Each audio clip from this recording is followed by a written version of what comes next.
महत्त्वाची बातमी पुण्यामधून पुणे विधान परिषद निवडणूक आता बिनविरोध होणार आहे आणि राष्ट्रवादी शरदचंद्र पवार पक्षाचे श्रीकांत पाटील हे माघार घेणार असल्याचं कळतंय। तर वळसे पाटील आणि पवारांच्या भेटीनंतर ही मोठी घडामोड घडली आहे। विक्रम काकडे त्यामुळे आता बिनविरोध निवडून येणार आहेत। काही वेळापूर्वीच कंद यांनी सुद्धा माघार घेतली आहे, सुनील टिंगरेंनी माघार घेतली आहे। त्यामुळे काकडेंच्या समोरची सगळी आव्हानं आता संपलेली आहेत आणि पुणे विधान परिषद निवडणूक आता बिनविरोध होणार आहे। त्यात विरोधात असलेले राष्ट्रवादी शरदचंद्र पवार पक्षाचे उमेदवार श्रीकांत पाटील यांनी सुद्धा ते माघार घेणार असल्याचं कळतं आहे। तर वळसे पाटील आणि पवारांची आज सिल्वर ओक इथे भेट झालेली होती आणि या भेटीनंतर ही मोठी घडामोड घडलेली आहे। त्यामुळे निवडणुकीचे सगळी जी सूत्र आहेत ती या ठिकाणी झालेली आहेत असं म्हणता येईल। तर विक्रम काकडे आता बिनविरोध निवडून येणार आहेत। विक्रम काकडे यांच्या पुढची जी सगळी आव्हानं होती ती आता पूर्णपणे संपुष्टात आलेली आहेत। त्यामुळे त्यांचा जो निवडीचा मार्ग आहे तो आता सुकर झालेला आहे, हे चित्र स्पष्ट होत आहे।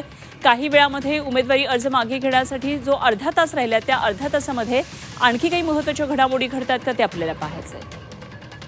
आणि या संदर्भात आणखी माहिती जाणून घेऊया। आमचे पुण्यातले प्रतिनिधी चंद्रकांत फुंदे सध्या आपल्याबरोबर जोडले गेले। चंद्रकांत, काकडेंच्या समोरची सगळी आव्हानं आता संपुष्टात आली आहेत, त्यांचा मार्ग सुकर झाला असं म्हणावं लागेल, कारण विरोधात असलेल्यांनी सुद्धा अर्ज मागे घेतलेला आहे आणि सगळ्याच ज्या काही महत्त्वाचा केंद्रबिंदू होता तो म्हणजे वळसे पाटील आणि पवारांची आजची मुंबईतली भेट, काय नेमके तपशील आहेत?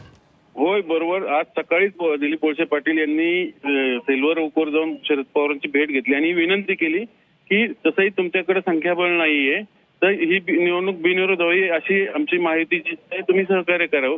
आणि सूत्रांची माहिती असेल त्यानंतर पवारांनी श्रीकांत पाटील जे आहेत त्यांना फोन करून सांगितल्याची माहिती मिळते। आता अजून अर्धा तास फॉर्म माघारी घ्यायला, ते कधीही येऊ शकतात आणि जर समजा त्यांनी पवारांचा आदेश पाळला आणि ते आदेश माघार घेतली तर समजायचं ही निवडणूक बिनविरोध झाली। म्हणजे यापूर्वी ज्यावेळेस संजय काकडे म्हणजे विक्रम काकडेंचे वडील जे बिल्डर आहेत होता तेही अशाच पद्धतीने बिनविरोध राज्यसभा खासदार झाले होते सर्व पक्षांच्या पाठिंब्याने, हे विशेष। त्यानंतर आता त्यांचेच चिरंजीव हे विक्रांत काकडे हे बिनविरोधसाठी प्रयत्नशील आहेत आणि त्यात यश येताना दिसतंय। म्हणजे संजय काकडे त्यासाठी सकाळी सिल्वर ओकवरच जाऊन आले, तर पवारांना भेटून आलेले आहेत। पण याच्यामध्ये सर्वाधिक नामुष्की होणारी मवियाची, काँग्रेसची।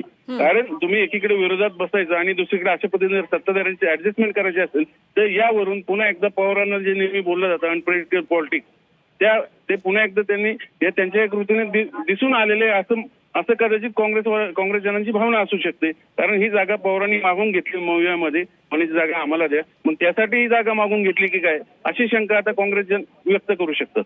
अगदी, तेव्हा हा निर्णय घेताना मवियाचे जे घटक पक्ष आहेत त्यांना कुठेही विश्वासात घेतलेलं नाही असं थोडक्यात म्हणावं लागेल। निश्चितच, कारण शेवटी हा उमेदवार मवियाचा होता आणि जर परस्पर तो माघार घेणार असेल ते मवियासाठी नामुष्की असेल मोठी। निश्चितच। धन्यवाद दिलेल्या सगळ्या सविस्तर तपशिलांसाठी। चंद्रकांत फुंदे आमचे पुण्यातले प्रतिनिधी आपल्याबरोबर होते।